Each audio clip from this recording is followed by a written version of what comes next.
l'Afrique est un continent qui avance, un continent en émergence.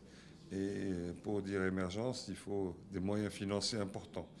Outre donc les moyens classiques, les moyens via les marchés financiers sont capitaux, sont très importants pour permettre aux grandes entreprises, aux entreprises de moyenne dimension, de se développer, d'aller de l'avant pour donc se développer non seulement sur les marchés locaux, mais les marchés internationaux également, et aussi permettre le développement et l'amélioration de la valeur ajoutée sur le continent pour éventuellement les marchés locaux et les exportations. Donc le développement des marchés financiers et le levier des marchés financiers est fondamental pour l'émergence de l'Afrique.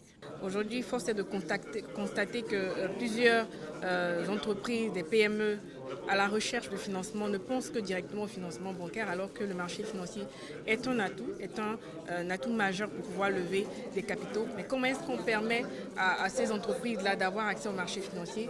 Cela dépend des politiques qui sont mises en place. Comment est-ce qu'on favorise l'éducation financière?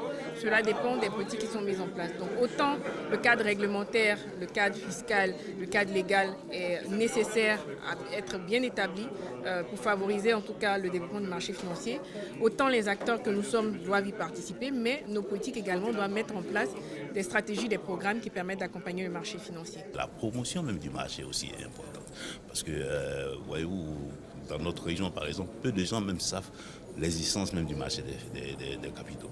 Hein. Peu de gens savent l'existence de la bourse par exemple. Donc il faudrait faire une promotion avec l'éducation financière. L'intégration des marchés pourrait être un vecteur gagnant puisque on sait que nos États sont de taille quand même assez modeste. Et voilà, si on s'intègre et cela donnerait peut-être une plus grande surface d'épargnants pour pouvoir absorber par exemple les émissions qui sont faites déjà même par nos États, parce que vous savez par exemple que tous nos États ont recours au marché international, ils émettent des eurobonds et l'argument, la raison pour laquelle ils le font, c'est parce que peut-être qu'ils ne trouvent pas suffisamment la capacité sur notre marché.